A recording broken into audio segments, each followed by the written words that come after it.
I am Stephanie Cobian. I'm a VP of TVGuestpert, as most of you may or may not know. We're a media development company located in Florida, Tennessee, and Los Angeles.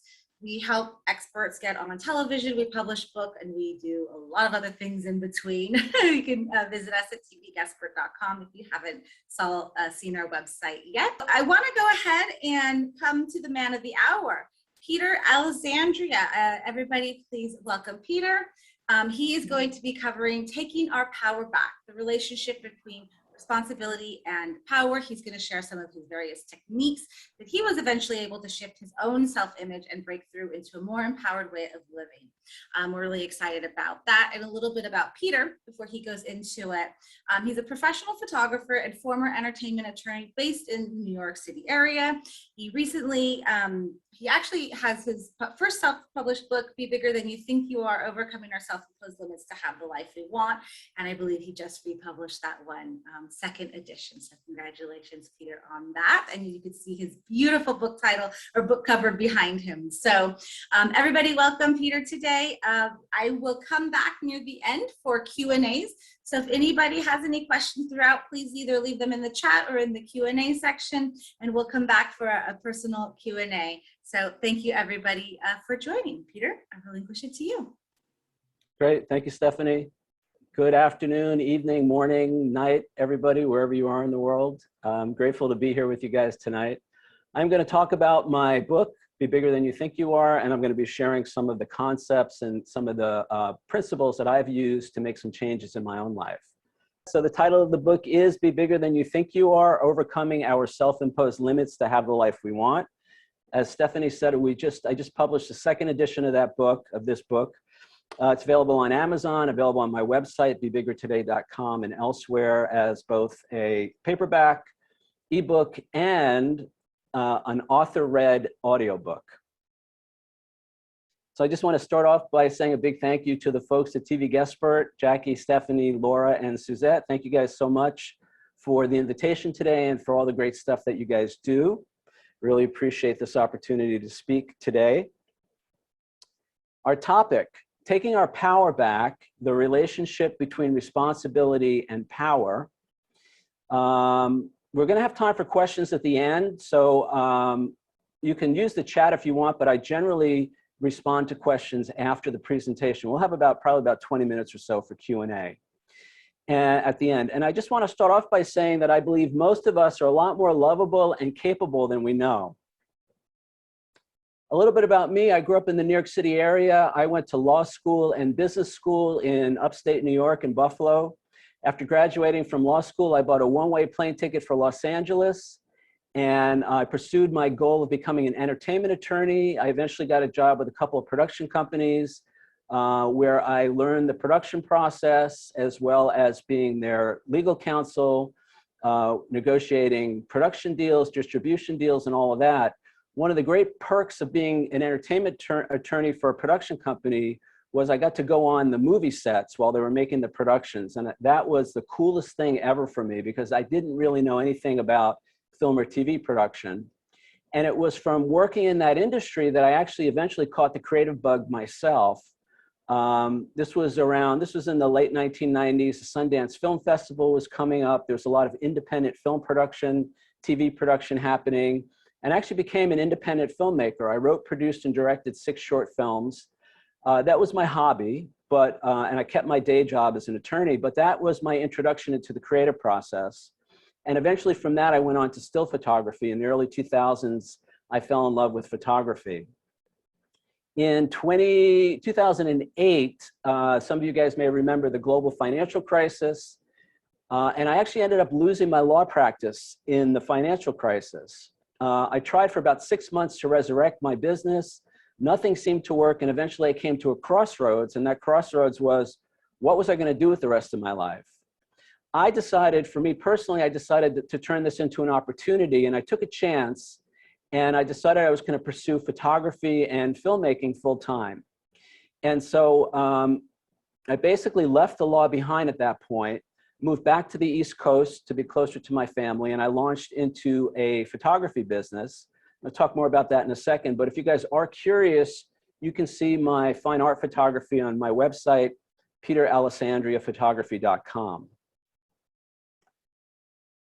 So now the interesting thing is I've never taken a photography class. I've never taken an art class. I'm totally self-taught when it comes to creative person.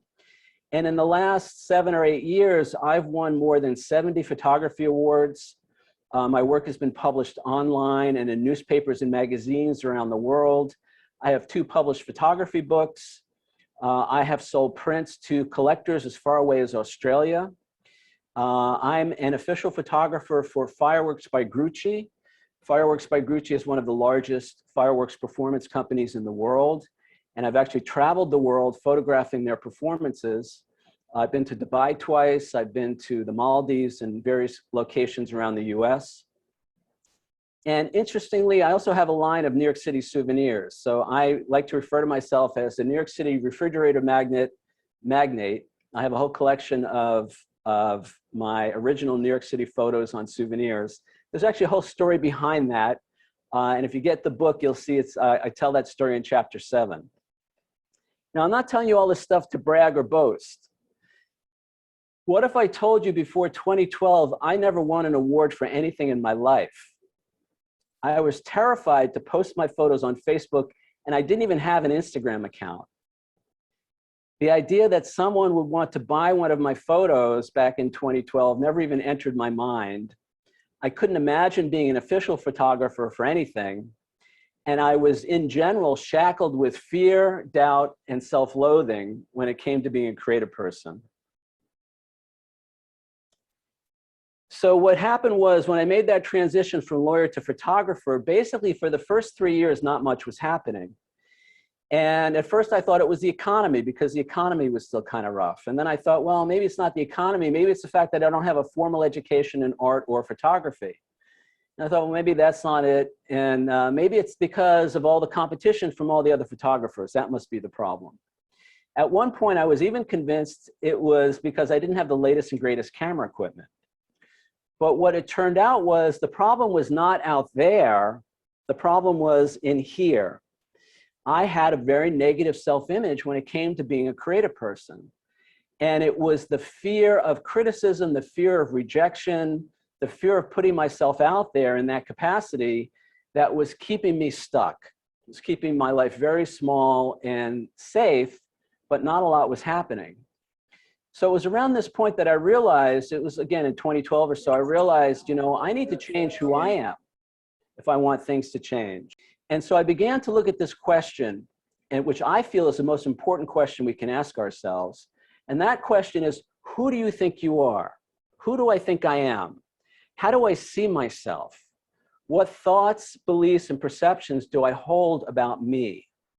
Because I realized that whoever I think I am is exactly who I'm going to end up being in life.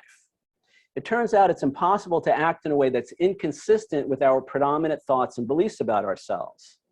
So at the time, my predominant thoughts and beliefs were, well, nobody's going to want to hire me as a photographer because I don't have the right credentials.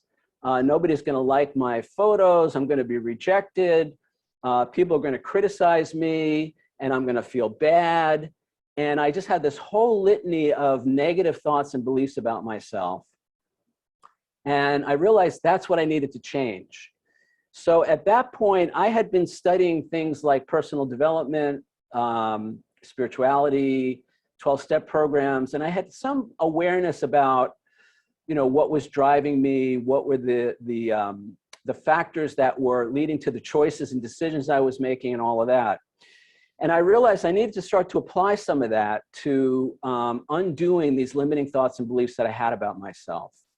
Now I could realize that for me, and I think this is true of a lot of people, we form our core beliefs about ourselves in childhood. And the problem is, as children, we don't have the emotional or mental capacity to process difficult interactions, especially with the adults in our lives. As a consequence, we can repress those negative experiences and dissociate from the negative feelings. But the problem is, those feelings, that self-image and all of that, it doesn't go away. It's still there, but now it's under the level of our conscious awareness, and it becomes a subconscious program that runs how we respond to our lives. So I was aware that, a lot of these limiting thoughts and beliefs were buried below my conscious awareness. And I was walking around with a self-image that was a result of the thinking of a 6-year-old. So I began to say, well, how can I change that? How can I see myself differently? And I started on this process. So I realized that in every situation that challenges us, I want to shift my focus from what's happening outside to what's happening inside, to look at this question of who do I think I am in this situation?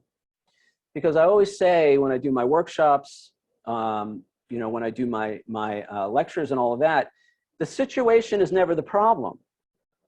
The problem is always and only how we see ourselves in that situation. Now, it turns out that's really good news because we often can't change the external circumstances and conditions of our lives, and especially other people. But we can always change how we see ourselves. Now, when I say that to somebody, they kind of nod in agreement, but when they stop and think about it, they start saying things like, well, this is just the way I am. I'll never change. I've been doing this. I've been this way for, 30 years, 40 years. And they say, oh, you can't teach an old dog new tricks. And what I found for myself, and I see this in other people, is that we think who we are is fixed, usually by our past experiences. So for instance, if I have a lot of challenges in my romantic relationships, I will look at that and say, well, that's just the way I am in my relationships. It's really hard for me to enjoy intimacy. I have this whole idea about myself that says, well, I can never really have the relationship that I want. Or for some people, maybe it's I can never have the job that I want. Or I can never have the physical health or vitality that I want. And again, for me at least, but I see this in other people, it always comes back to this self-image, this idea that we have about ourselves. And so I'm going to suggest that it would be helpful, again, when we notice that we're in a situation that's challenging us, number one, stop, turn the focus inside and say, well, how do I see myself right now? What is my self-image telling me? And is that serving me? Because sometimes we can have a positive self-image, but oftentimes we have a negative self-image in relation to that situation or that other person. So what I talk about in my book, I give specific examples of this in my own life. I practice this on a daily basis. We can reprogram our subconscious mind. We can reprogram all those limiting thoughts and beliefs that we have about ourselves. Now, for me, I like to start with positive affirmations. I actually have a whole list in the second edition of the book, I have about 3 or 4 pages of sample affirmations that people can use. I have gone ahead and recorded those affirmations and put them to music, and they're available on my website, bebiggertoday.com, for free for people to download. And we can listen to those affirmations, and that helps to reprogram our subconscious mind, reprogram our subconscious thinking. Another tool that I use is a vision statement. Again, if you have a copy of my book, in the appendix, I have a copy of my vision statement for my life, for my work, for this book. We can use guided visualizations and meditations. A vision board, many of you guys are probably familiar with a vision board where we take photographs, we can take phrases and whatnot and put them either digitally, or in the old days, we actually used to cut out photos from magazines and paste them on a piece of cardboard. And we create a visual representation of our goals. We create a visual representation of who we want to be in life. And then the most recent thing that I use that I found in the last couple of years is something called a mind movie. A mind movie is literally a short video, maybe 3 or 4 minutes, that contains photographs, video clips, empowering, positive music, affirmations, and it becomes our own personal little movie that inspires us to move to higher levels in our lives. Now, just quickly, I want to say that many people are familiar with the law of attraction. The law of attraction talks a lot about the power of the mind, how what we focus on, we attract in our lives. And I believe that's true of all of these tools. But in addition, I believe that in life as we currently experience, if we want to achieve things and if we want to make changes in our lives, we have to take action.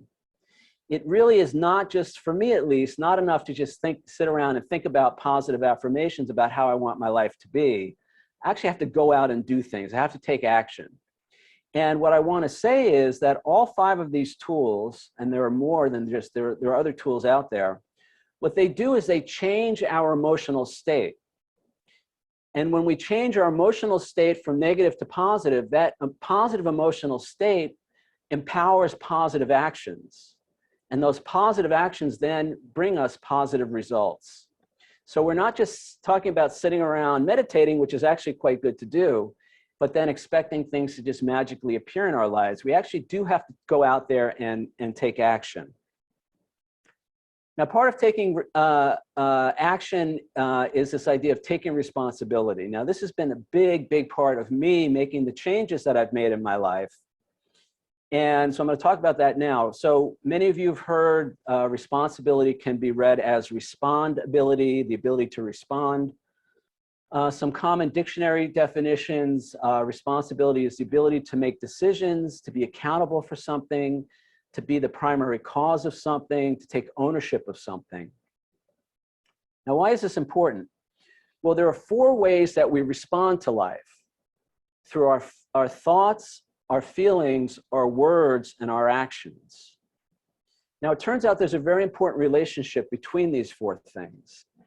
Our thoughts lead to our feelings lead to our words and actions, and our words and actions lead to the outcomes that we experience in life. So if I start with crappy thoughts, I'm going to have crappy feelings. If I have crappy feelings, I'm going to speak crappy words and take crappy actions. And if I speak crappy words and take crappy actions, I'm going to experience crappy outcomes in my life. Of course, the opposite is also true. So by learning to reprogram positive thoughts, positive feelings, positive words and actions, and then positive outcomes. Now, what this means is that every thought we think has the potential to manifest as an outcome in our lives. So if I'm constantly repeating negative thoughts to myself, oh, you know, nobody's going to want to hire me as a photographer. They're not going to like my work. This is never going to work out for me. Things never go my way. If I'm constantly repeating those thoughts to myself, eventually, guess what's going to manifest in my life? What I'm going to experience as an outcome. Because what happens is my feelings, my words, and my actions fall in alignment with those negative thoughts and beliefs. So I'm suggesting that when we take responsibility, we begin to realize that I'm responsible for what I think. I'm responsible for what I feel, and I'm responsible for what I say and do, or what I don't say and do. The bottom line is, if we don't control our thoughts will control us. And that's true of our feelings. If we don't control our feelings, our words, and our actions, our feelings, words, and actions will control us, and will certainly control our experience. Now, I want to talk briefly about the difference between responding and reacting. Reacting is just what it says. We kind of react in the moment, usually without any conscious thought, without any deliberateness. I have found that for me, when I'm reacting, I'm usually reenacting my past. It's some kind of a habitual, conditioned way of reacting to a situation. And I'm suggesting that we don't want to react, we want to respond. The way we respond is we stop, we take a pause, and we begin to say consciously and deliberately, who do I want to be in this situation? How do I want to respond in a way that's consistent with my new self-image about myself? Now, I found that for me, it's very helpful that if I know I have a challenging situation coming up in my life, if I have a meeting with a client, whatever it is that I know can be challenging, it's very helpful to set an advance intention. And that's basically to decide in advance how I'm going to respond in that situation. And I actually write it down. And again, if you look in my book in the appendix, I have an advance intention for the release, the publication of this book. So setting an advance intention, what we do is we take responsibility for how we want that situation to go. And typically, for me at least, I notice I have much better outcomes when I prepare in advance like that. Now, the last thing I'm going to say, at least in terms of this slide, and one of the most important things that I've learned about responsibility, is that responsibility is not the same as blame. See, for much of my life, I equated responsibility with guilt, with liability, and that kind of thing. And what that meant was that I typically did not want to take responsibility for my life, especially if I did something that was, if I made a mistake or I did something that was harmful to another person. I thought that if I took responsibility, if I admitted the mistake I had made, that was just going to be more evidence, more proof that I was a bad person, that I didn't know what I was doing, that I was unworthy. And so I was very reluctant to take responsibility. What I realize now is that that's not the right way to look at it. Responsibility is not the same as blame. Rather, now I look at responsibility as what I call the 3 A's: awareness, accountability, and action. So I'm aware of the effect my behavior has on myself and other people. If I've done something harmful, if I've made a mistake, I become accountable to that, accountable for that to other people. And then I get into action to set things right. And it's the setting things right part that actually becomes empowering. It becomes a positive affirmation. In my mind, it becomes an act of self-love, because what happens is it relieves me of that guilt and that shame that I can feel for when I've made a mistake, when I've done something harmful. So by taking responsibility, I'm actually empowering myself. I'm actually loving myself by setting things right when I've done something wrong. So one of the things that I notice in myself and in other people, we often say, you make me feel. We could be talking about the situation. We could be talking about other people. And it could be, you make me feel so good, depending on the relationship, the situation. More often than not, for me, it's you make me feel so bad. And what I'm here to say is that nobody makes us feel anything. For me, taking responsibility means owning all my thoughts, all my feelings, all my words, and all my actions. Now, what I say here is that what happens is we're never actually responding to what's happening outside of us. Rather, we're responding to our subjective interpretation of that. So what happens is information from the outside world passes through our senses, and it goes through what I call our internal filter. We have this internal filtering process.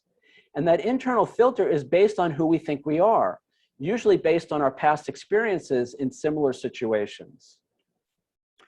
And so when that information passes through that filter, we give the current situation a meaning.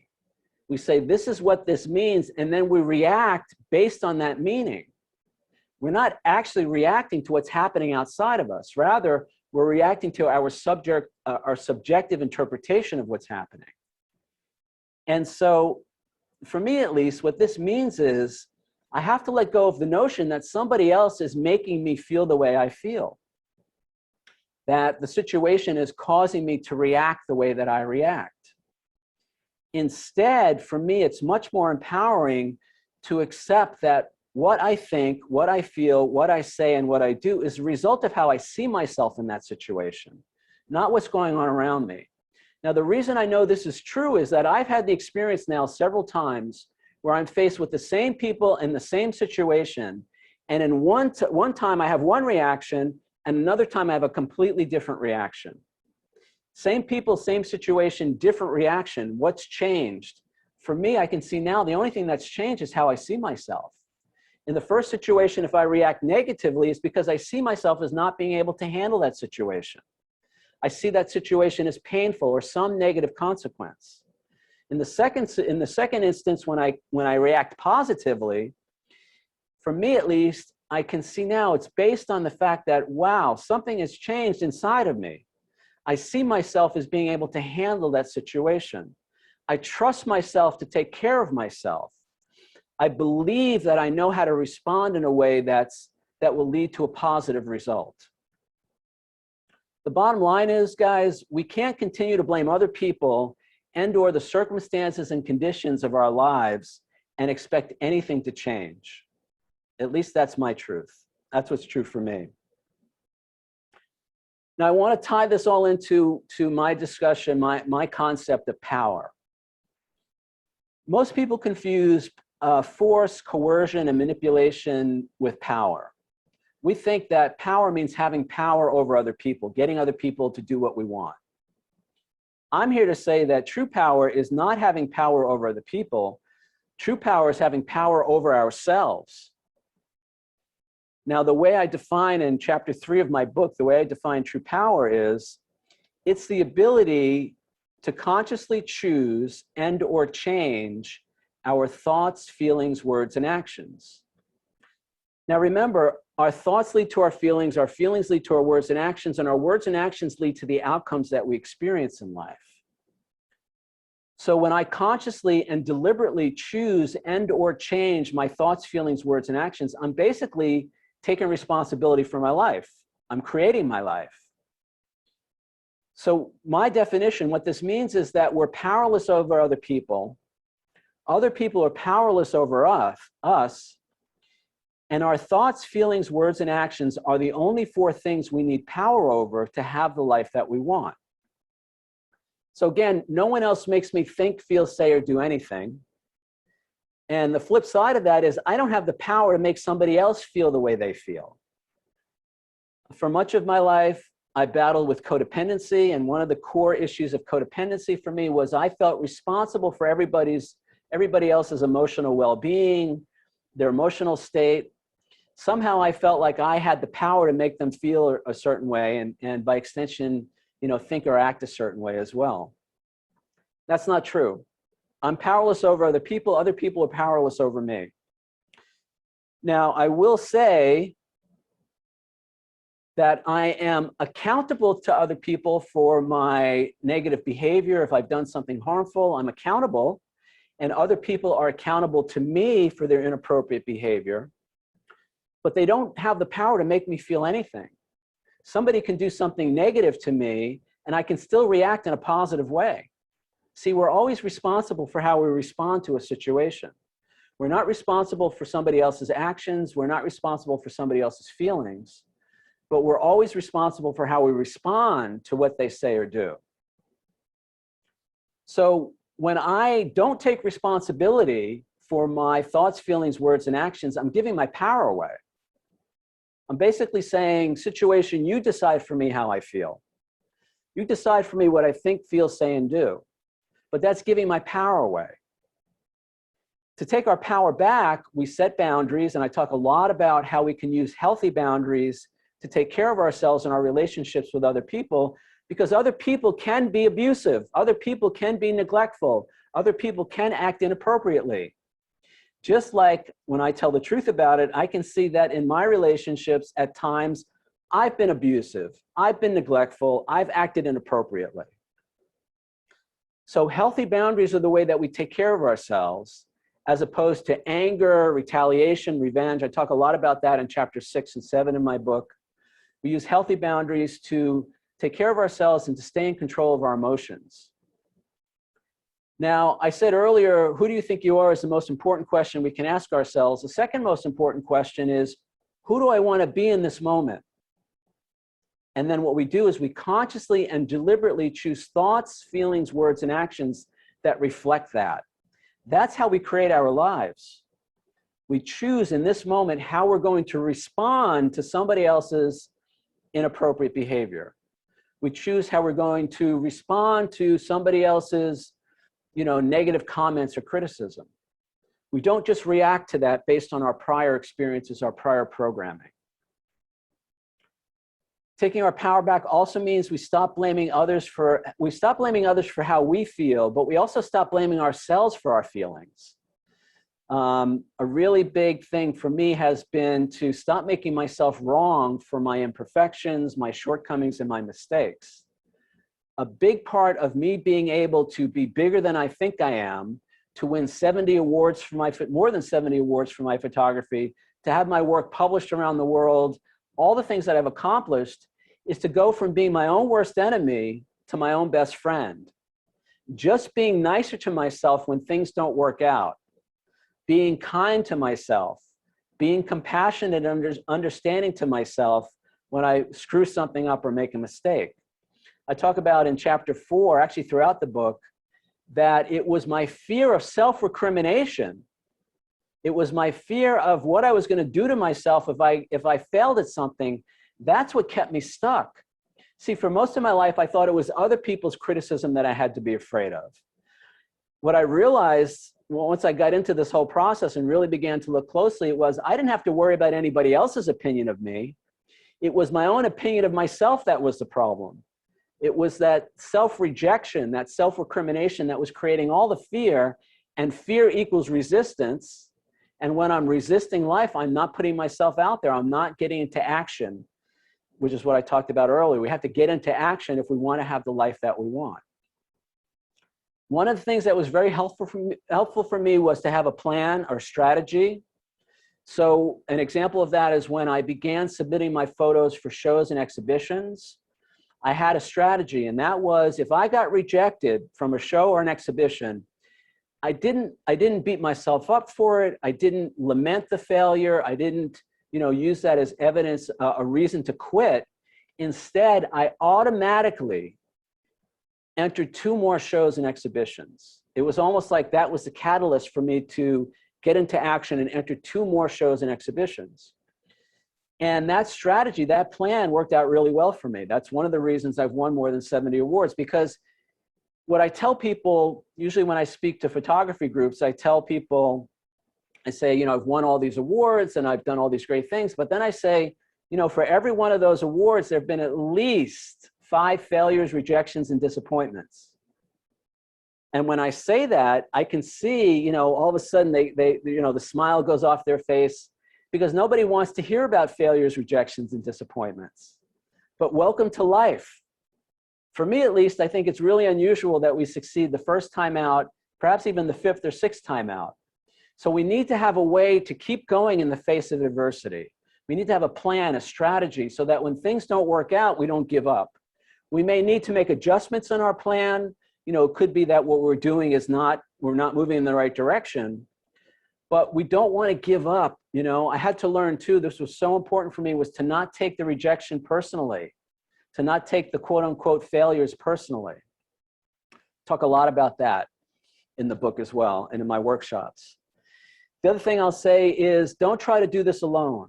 So I found that for me, it's been very helpful to have an action partner and/or a mastermind group. These are people that support me, people that I can support, and we work together to realize our goals and visions. So I'm going to give you guys 3 exercises to think about. You don't have to do it now, but just think about this going forward. I want you to write about a time when you surprised yourself by doing something that you didn't think you could do. So we all have this where, we were convinced that it just wasn't going to work out. We couldn't do this. We couldn't accomplish this. And somehow, some way, we managed to get through that, and we surprised ourselves and had a positive outcome, had a different outcome than what we expected. Take that experience and apply it to something in your life today that you're convinced cannot happen for you. Something that you would really like to achieve, a business you want to start, a goal you want to achieve, and use that experience as part of your toolbox, as part of your arsenal of tools that you can use to move past those limiting thoughts and beliefs about yourselves. Number 2, make a list of positive affirmations. You can look in my book. You could find them online. You probably already have some affirmations. And keep them on your phone or someplace where you can see them. And when you notice you're in a negative emotional state, use those positive affirmations to shift that state, to move from the negative to the positive. So positive words and actions will follow. I'm telling you guys, I have these affirmation meditations. Again, I offer these for free on my website. And I have them on my phone, and I know when I get into that negative space, just putting on my earbuds and just 20 minutes listening to that shifts my whole mental and emotional state, and I'm ready to move in a whole new direction. And then number 3 is write out a vision statement. Take a couple of hours, write out 3 or 4 paragraphs. This is your ideal vision of your life. And the most important question is, who do you want to be going forward? Who do you want to be in your relationships with your family? Who do you want to be in your business? Who do you want to be in terms of making a contribution in the world? You can do that, either write a vision statement or create a vision board, and then put that statement or that vision board someplace where you'll see it at least once per day. Because remember, it's repetition that reprograms those limiting thoughts and beliefs that we have. So we want to engage. Most of us spend a lot of time negatively affirming our lives.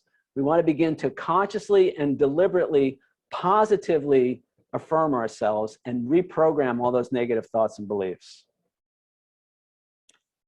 So that's it. It's time for some Q&A. I will say this. Most people talk themselves out of greatness at least once per day. You don't have to be that person. I don't have to be that person. We can all do it differently. Thank you guys again. Oh, let me give you my contact information before I forget. If you want to reach out to me, my website is bebiggertoday.com. My email is bebiggertoday@gmail.com. You can find me on Instagram, Facebook, YouTube. We have a whole channel on YouTube with a bunch of videos there.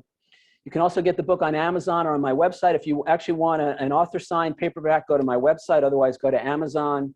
You can get the ebook. There's a Kindle version as well as the audiobook.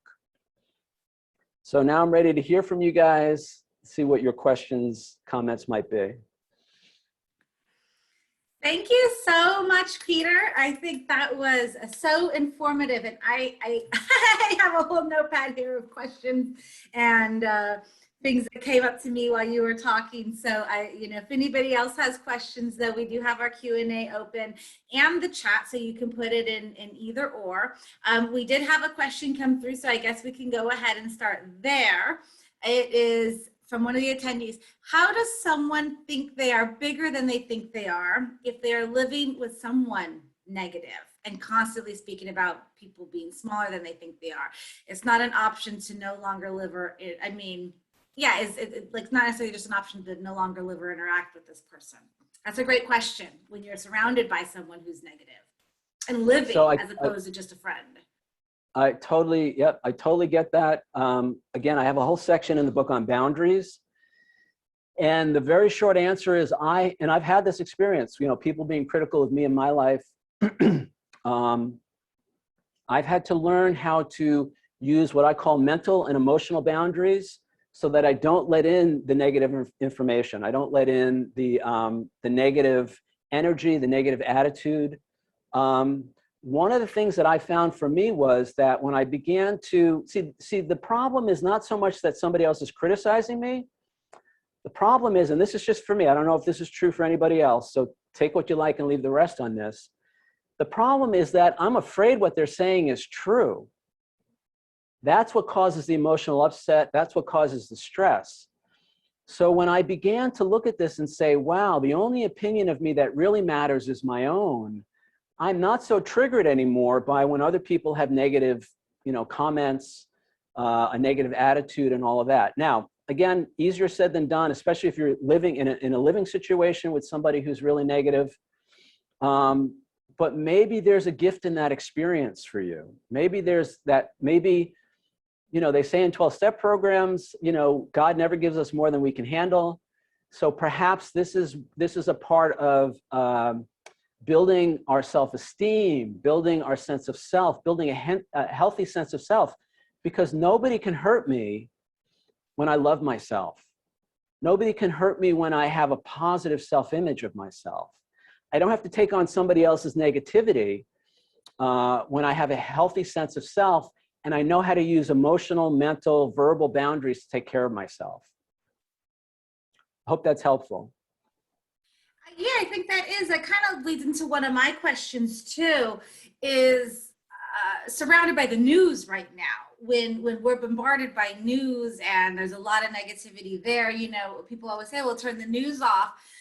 But I think we still know what's going on. You've got Afghanistan, we've got COVID, we've got this, we've got that. There's always a million things. So, is that kind of the same answer to, but what do you do when you've got so much bombardment where it feels like there's just negativity everywhere? So for me, there's two things that come up with that. Number one is, again, boundaries. For me personally, I had to take responsibility for how much energy and attention I'm giving to the news, to the negativity. It's one thing to be informed, it's another thing to become enmeshed. So I limit how much time I spend focusing on that stuff, quite honestly. But number two, I realized, and I write about this in chapter 2, stress is caused when we focus on things we have no control over. So all that stuff that's going on out there, I have very limited control over any of that. So instead, I try to focus on what I do have control over. I also try, and what that translates into, for me, is to begin to build that inner sense of strength, that inner sense of I can take care of myself, that inner self-image that says, I may not be able to control everything that's going on out in the world, but I can still be okay. And I can still take care of myself. I can help the people in my life, my family, my friends. And to begin to build that, to focus on that, to literally, consciously and deliberately construct an image of myself that says, I'm going to be okay. I write about this in the second edition appendix, addendum. I write about the last 15 months in the pandemic and the quarantine, and how I had to go from being completely freaked out back in March of 2020 to shifting how I see myself, shifting how I see the world. And it's turned out, I mean, it's been a very productive experience for me. I wrote the second edition, I got the audiobook done. A lot of positive things have come out of the experience for me. It's not to say that other people are not suffering. It's not to say that a lot of people are not having a hard time. But I do believe that we get whatever we focus on, and part of taking our power back. See, when I focus on things I can't control, I give my power away. Now I'm powerless, and when I'm powerless, I feel stress, I feel anxiety. So by shifting my focus and consciously and deliberately focusing on things that I can control, like how I see myself, my self-image. And then the other thing is, being of service, helping other people, reaching out to people who are in need. Again, I found that for me, it's been very helpful to be of service, be of assistance to other people who are struggling. And that helps me take my power back, transform how I see myself in that situation.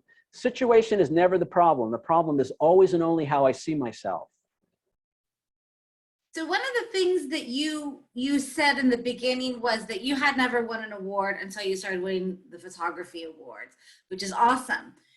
But now I'm curious, for someone who does grow up winning a lot of awards, and I don't mean the entitlement awards that people think of the millennials, blah, blah, blah, but I just mean, like, in general, there are people who do win awards. They play sports, they win awards, and then they may grow up and find that they're not winning awards. Are your principles also applied to somebody like that, or somebody who has won awards, like, because you kind of come from a very specific personal story, are your principles the same for someone like that? I think the analysis is the same. I will say this. So one of the most important things for me has been to learn not to take things personally. And I have a whole story how people attacked me on social media, specifically Facebook, claiming that a lot of my photos were photoshopped, and how I navigated that, and how by not taking that personally, I was able to transform. I mean, that's how my souvenir business came along. By not taking those comments personally, I transformed that into something positive. But here's the thing. If I can't take the negative stuff personally. In an odd way, I also can't take the positive stuff personally. So the winning the awards and all of that is great, but I can't hang my sense of self-esteem, my value and worth as a person on whether or not I win awards. It's great to be recognized for my talent. It's opened a lot of doors for me. I'm grateful for that. And yet, the bigger award for me is if I can love myself without ever winning any awards. If I can be nice to myself when, again, I talk about this in chapter 6, chapter 7, self-love for me is being willing to love myself when I least like who I'm being. It's easy to love myself when I'm doing all these great things. It's easy to love myself when I'm winning awards. It's easy to feel good about myself when things are going my way. But what about the days when I can't get off the couch? What about the days when I'm afraid to pick up the phone and make that business call or cold call? What about the days when I'm acting out in an addiction? That's when I find out how much I love myself. And those are all opportunities for me to recognize that I have a choice. I have a choice. I do not have to, well, again, one of the things I say in my book is beating ourselves up for our mistakes never makes us better people, ever. So finding a way to love ourselves you know, when we're not winning awards, when we're not being who we think we're supposed to be, when we're not being who the world says we're supposed to be, that's true success. My own sports analogy coming out of myself, I always tell people that it's easy to be a fan when your team always wins. It's hard to be a fan when your team always loses. I think that's the same thing personally. It's easy to cheer yourself on when everything seems to be going your way, but how do you handle things when they're not going your way? So I think that's really good advice. I want to go into the next one, kind of piggybacking off of that, is you had some exercises near the end. These exercises, they're fantastic, but what does someone do when they can't get motivated to even take that first step? Because you especially say, you know, we all start with the law of attraction, your mind, but it is all about action in the end. And those exercises are a beginning of an action. But sometimes it can be hard to get motivated. You know, I love vision boards. I've done them. I plan them with friends. This is how I get motivated. But to other people, busy moms, or if you're sick, or you're just tired, you're busy, you know, and I don't want to make the excuses reasons, but sometimes people have reasons. They're caregivers. How do they get motivated to begin these exercises? So, well, let me just, I forgot to mention this. So the book is actually set up as a workbook. So at the end of every chapter, there are exercises. So it becomes an experiential experience. And I would say that, you know, you know, it's one thing to read a book, but it's another thing to actually sit down and take the time to do the exercises. Now, I hear what you're saying. I totally get the question, Stephanie. And first of all, my heart goes out to anybody who suffers from depression or who's in an unhealthy romantic relationship, or, you know, sometimes our biggest challenges are people in our own family, kids, you know, stuff like that. I totally get that. My heart goes out to you. You know, at a certain point, I have to make a decision. I have to make a choice. And I recognize that, you know, I have time to go on social media and, you know, and look at what everybody else is doing. I have time to, you know, watch TV, or, you know, I have time to do things. And at a certain point, I realize I have to either choose that or something that is going to move me forward. And the motivation comes from within. And the best motivation is self-love. You know, the best motivation is, you know, this is good for me, so I'm going to do this. The problem is sometimes those limiting thoughts and beliefs go to our value and worth as a person. And that's what I was challenged by. I mean, I had this really negative, I mean, it's one thing to say I'm afraid of criticism or rejection, but it's another thing, you know, I'll just tell you guys, I was filled with self-hatred. You know, I was so hard on myself. I felt so bad about myself. So it wasn't surprising that I didn't want to put myself out there and do anything. I didn't want to take that chance because I knew if it didn't work out, I was going to beat myself up. Didn't matter what they were going to do to me. It was what I was doing to myself. So at a certain point, you know, I had to make a decision to do my best to love myself, to be nice to myself, to become my own best friend, to move from being my own worst critic to my own biggest cheerleader. And if you can't do that for yourself initially, do that for somebody else. One of the things that I learned for me was, if I want to have success in my life, help somebody else be successful. If I want to feel good about myself, help somebody else feel good about themselves. You know, there's certain people in my life that is when I'm with them, that's my primary goal, to help them. I don't have power over them. I can't make them feel differently than they do, but I can love them as much as I can. And hopefully that's the catalyst for them. Instead of criticizing them for their mistakes, you know, I let them know that it doesn't change how I feel about them when they make that mistake. Things like that. And that translates to how I treat myself. See, I can't, however I treat other people is how I'm going to treat myself. So if I'm judgmental, if I'm critical, if I'm shaming, if I'm blaming, that's who I'm going to be towards myself. No, I love all of that. And we've got a couple comments that's just saying that this is great, coming into power and everything. I do have a couple more questions. We get kind of close to the end of the timing. So one I have here is, what might I do to break through the blocks that procrastination and lack of confidence offer? TV is so much easier. I know, that's true. So 2 things. Procrastination is a 5-syllable word for fear. All right. So when I'm procrastinating, if it's something, it's either I don't want to, it's either something that I'm not interested in doing, that's just not important to me, or if it's something I want to do or have to do, but I'm not doing it because I'm afraid. All right, so chapter 4 in my book is all about dealing with fear, anxiety, overcoming that. The very short answer is, when I'm afraid, it's only because of how I see myself in that situation. When I change how I see myself, the fear goes away. Confidence. So when I was very early in my recovery for codependency, I realized that I lacked confidence. So I went to the dictionary and I looked up the definition of the word confidence, and the usual definitions were there, self-assurance and all of that. But then at the bottom, there was another definition, and it was, a confidence is a trusting relationship. And so for me, what I said is, self-confidence must be a trusting relationship with myself. So what I translate that to is, if I can trust myself to be nice to myself when I'm not motivated, when I don't do what I think I'm supposed to do, when I don't, show up the way I'm supposed to show up, when I can trust myself to be nice to myself, when I can trust myself to not abandon myself in the face of somebody else's criticism, that's when I have confidence. And that's when I can do anything in the world then. I love that. So last question, because we're going to be out of time, is you had talked about the big shift in your life, the move from the West Coast to the East Coast, transition of business, going into photography. One of the things you didn't really touch base was on the timeline to success. So, which everybody is different. So there's no, ABC. But what do you say to somebody, and I don't know specifically on your timeline, but it takes time to go and change. How does one kind of stay motivated through this timeline of success? Because nothing happens overnight. It looks like that on TV, but it's not overnight. What would you say to that, especially from personal experience? So again, for me, it was 2008, 2009 was the global financial crisis. I moved back to the East Coast. By 2012 was when I realized that my business was not taking off. So it was 3 years there.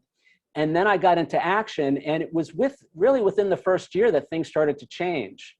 So in terms of how long it takes, gosh, I was just ran out of my mind. Hang on. So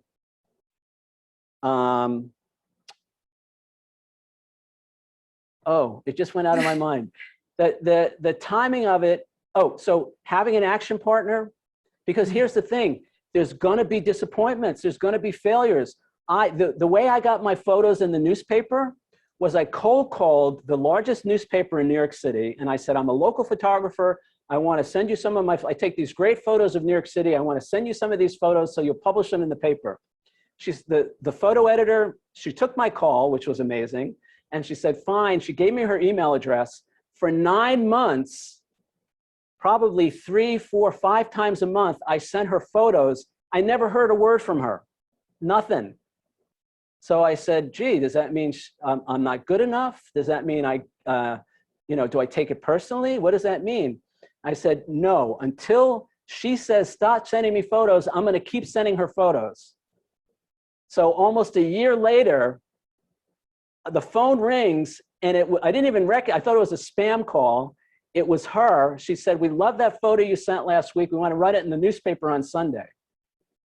What happened was it went from them not calling me. So it went from me sending them stuff for almost a year, not hearing from them. Then they started calling me saying, did you get any photos of the storm last night over New York?